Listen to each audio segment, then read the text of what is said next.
Today we are visiting one of Proton Finishing's plants in Anderstorp, Sweden. They have done a fantastic job with their sustainability work.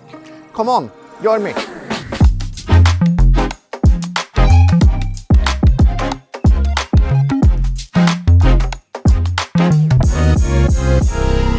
Hi Maria.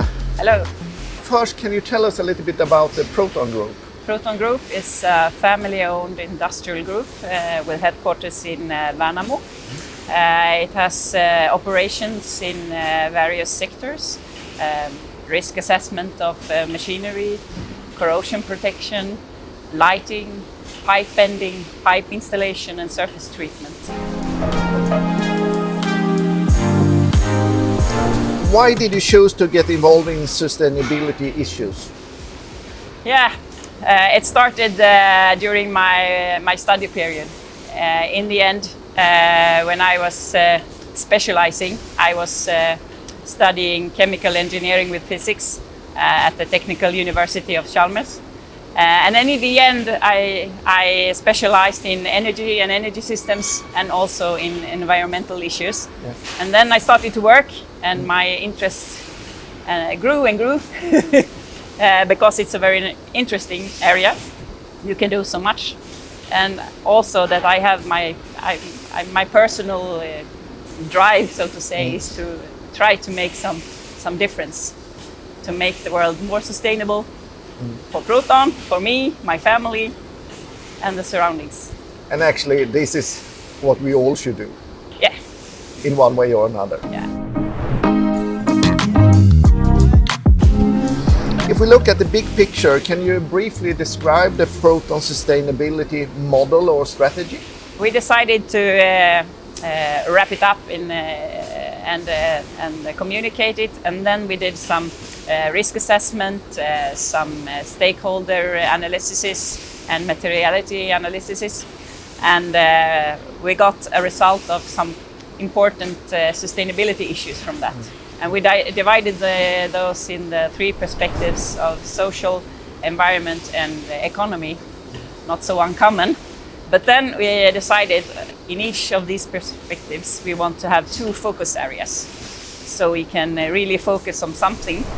If we try to focus on everything, we don't have the movement, and we want to have development. One of the main challenges is, of course, to work with the climate impact that we have, to reduce the greenhouse gases, the emission of those. Because both we have quite some emissions, especially from the surface treatment plants, but also because there are so many stakeholders that are really interested in this. And there is a big legislation movement also in this. Yeah. How have you considered these new regulations in your sustainability work? That's a good question. I think that we are starting now really with this project to adapt to this. We will have to do this materiality analysis a little bit more deeper, and we have to produce a structure and a lot of data within our company to really satisfy the data points needed to be reported. There is very clear requirements in the new legislation. So it affects us mostly that we have to build up a little bit more structure on this to be able to report quite fast in the beginning of every year. The reason why you call it a story instead of a report, what is that? There is a legislation in place that says that a company in a certain size need to do a sustainability report. And this is very specific in how it should be and what it contains. And our sustainability report or story is based on that, but not 100%. And we don't want to have the misunderstanding that we have a sustainability report according to this legislation. So we called it a story to be able to communicate anyway. Yeah. But if we're following the legislation and so on, when do you think Proton will go fully out with following the CSRD directive and the reporting standards? We are starting the really work now to adapt to the new legislation, and the legislation is in force for our size of company, starting with the report year of 25. So that means that we have to have it on the table in the beginning of 26, and that is very soon from now. That is very if soon. you have some work to do. I fully agree on that. But we are very well prepared with our story. Have you set up any goals for Proton's greenhouse gas emissions? Yes, we started 2 years ago when we started with the sustainability story and our one-pager with targets and outcomes. And we have set the goals to be climate neutral, not only neutral, but have to also reduce the emissions by 90%, because you can be neutral now if you put some effort in it. But to reduce first 90% and then be climate neutral 35, sorry, within scope 1 and 2, and then 10 years later also including scope 3.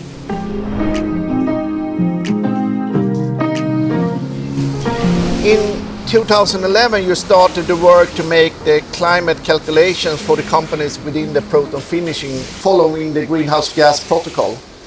Can you shortly describe what is the greenhouse gas protocol?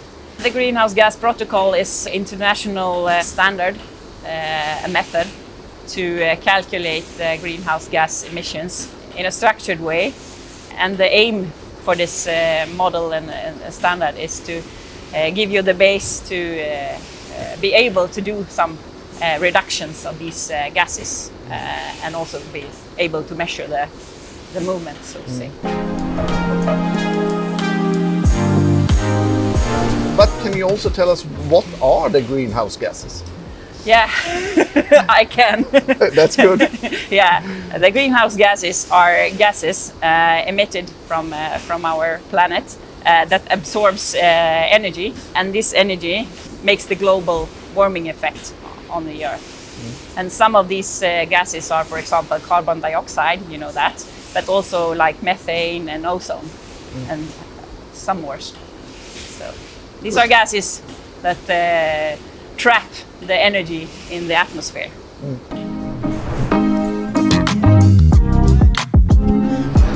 In the greenhouse gas protocol, the concept of CO2 equivalents are used. Can you explain what the CO2 equivalent is? Yes, because the greenhouse gases consists of more than one gas. We often talk about carbon dioxide, but there are more, and they have different effect on the global warming. Some are more effective and some a little bit less. And to be able to make a calculation that is fair and you can compare it, there are factors. For example, methane is 28 times stronger and more effective than carbon dioxide. So if you have an emission of 1 ton of methane, when you calculate that in carbon dioxide equivalents, it's 28 tons. And then you can compare them. But if we take, for example, electricity, is the CO2 equivalent the same for Sweden, for Norway, for Germany, for Poland? No, we have very different energy systems in our countries. And we are fortunate in Sweden. We have a very good energy system still, with a lot of hydropower and nuclear power and wind and solar power, and these are quite low in emissions. But if you go to other countries, maybe they have a complete different mix with coal and different other oil. How and the so electricity is produced. Yeah, and that has a good, very big effect on the emissions. Another concept in the greenhouse gas protocol is the scope 1, 2 and 3. Can you explain what that is? To be able to work with it in a good way afterwards and also during, they have divided the emissions into 3 scopes. Scope 1 is the emissions within your company. so to say, what's happening inside your walls. So if you have you burn oil in a boiler, or if you burn diesel in a truck or in a company car, that's the emissions within scope 1. And then we have scope 2, that's indirect emissions from the energy that you are buying. For example, when you are buying electricity, when you're buying heat or cool or something like that, then something happens before you get it. They produce the power, and that's the emissions in scope 2. Scope 3 is upstream and downstream of your own facility. For example, emissions related to purchased goods, transports, handling of waste, handling of your products, and so on.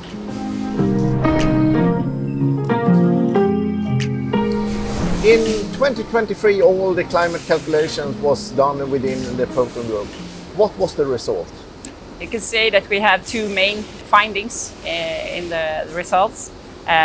Firstly, we have roughly 40% within scope 1. And these scope 1s, almost everything is coming from the use of LPG. So that's a good finding. And the second big part is from scope 3 and the purchased goods. And there we have two things that really stands out, and that is the use of powder in these kind of facilities, and also the use of zinc.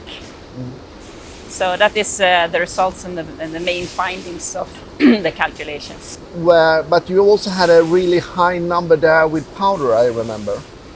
Yes, if we look at scope 3 emissions, a very big part is coming from the powder. I don't remember in head the exact number, but it's a main part together with the zinc. So to reduce the consumption of powder, to use it efficiently, is a very important issue, because we are working to eliminate the use of LPG, and then the powder will be number 2. So we have to work very hard with the hanging, the efficiency of that, and to use maybe also powder from different sources in the future. But we have worked a little bit with the supplier, you might know. Yes, we know. HangOn, to really work with the efficiency of the hanging, and by doing that, reducing the energy, the powder consumption, and also the waste from these processes.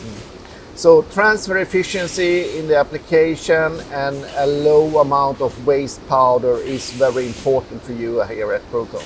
Yes, it is. And by accident, you also get lower use of energy when you do this. Absolutely. Finishing is a quite energy-consuming process, and I know that you have been working hard with the CO2 footprint from your purchased energy. Yes, we have. Can you tell us a little bit about it?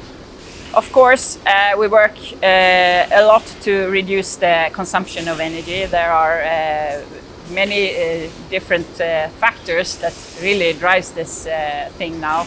Also the price of the energy purchased, but also the emissions from it.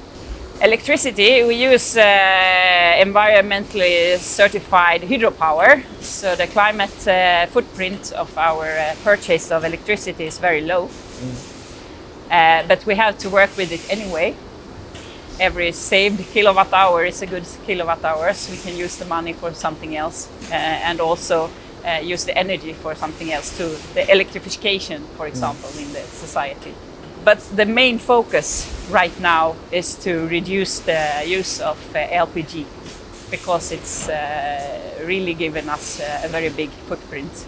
It consists of almost 50% of total Proton group emissions within scope 1 and 2. So it's significant. And we have worked a lot with that, invested a lot of time and knowledge in, for example, controlling the operations of one of our big boilers. And there we have saved a lot of energy. and in 2 years we have reduced the climate footprint with approximately 800 tons from this boiler. So 800 tons just coming from one heating source. Yes. That is enormous numbers. Yes. Well done. If we assume that your electricity had a CO2 equivalent of 400 grams per kilowatt hour, Yeah.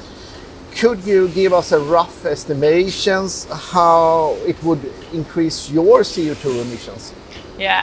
From the purchased amount of energy now, I think it's roughly 14,000 megawatt hours of electricity we are buying for these 6 finishing companies. So quite a lot. We have emissions of 120 tons. That's not so much compared to the energy consumption. If we would switch that to 400 grams per kilowatt hours, we will have roughly 5,500 tons instead. So it's 5,500. yeah, so that's a very, very big difference. So the Swedish energy system with this opportunities to use very clean energy sources is an advantage in this work.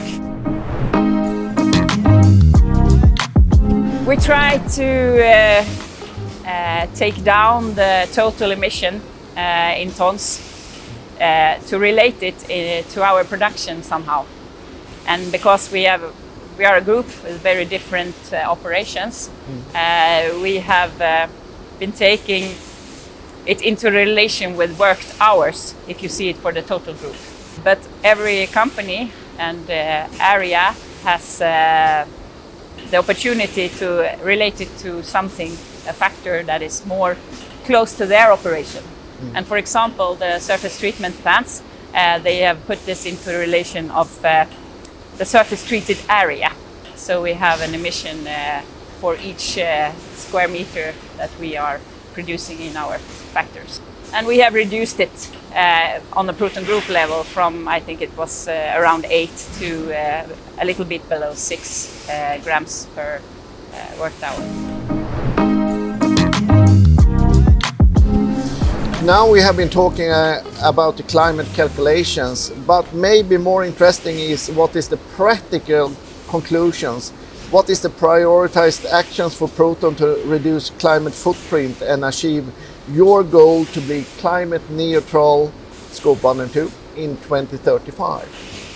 Yes, I would say that the results from the calculations, they show really clear that we have to reduce the use of LPG. We have to focus on trying to eliminate that and to change that into some biogenic fuel instead, or electrifications in some way. But also it stresses the point to really look at the raw material efficiency, that we are using the products we are buying, the powder for example, in a good way. Put it on the product, not in the waste bin. And also that we need to have these cooperations with suppliers to find different ways to produce these powders, for example, that is more raw material and energy efficient, and maybe use different raw materials. And we cannot do that by ourselves. I think we are all into this together. Yeah. I also know that you have very practical use of using this CO2 footprint. You talked about per square meter or square feet. In the relation with your customers, can you give us an example of this? Yeah, these calculations and the results of those, they give us a very nice opportunity to put these emission factors into our business system.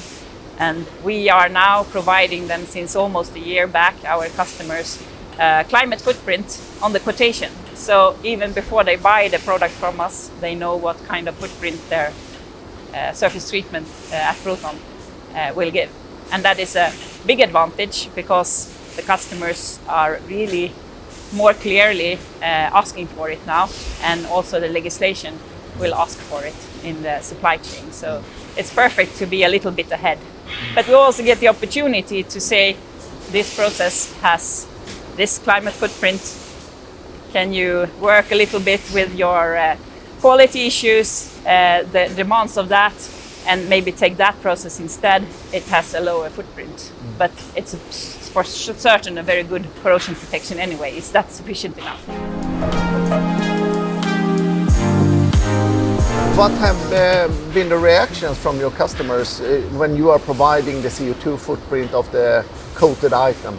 I would say that we have only positive response from the customers. They are impressed that we can provide it, and it's very convenient for them to have that, because even without asking. So, and I think it will in the future it will be a hygiene factor, and we are now a little bit ahead of that. So that's perfect. And also the sustainability discussions that we can have, comparing lines and processes, and can we do that instead of that? I think that also gives the positive response that we are forward thinking.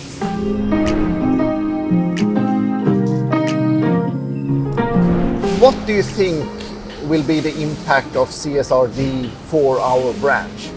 For sure, we have to communicate and we have to find all these data points. It will be a challenge. A lot of surface treatment plants are quite small. It will be challenging for them to find the competence and the resources to provide all these data and the structures for this. And I will also think that this legislation will focus more in our industry of real sustainability work with, that you can see in the workshop that something is happening. I think it will stress this and make it happen faster. So what will be the real practical difference you can see in a paint shop from now into the future when we are talking about sustainability and CSRD and these kind of things? For sure, all the factories will be able to produce data, sustainability data, much quicker than today, if we even can provide it. We will have more visible sustainability work. We will see the progress in the factories. We will hopefully be more innovative, think a little bit outside of the box, and for sure work more together with different partners that we, in our biggest imagination now, cannot think that we would work with, probably.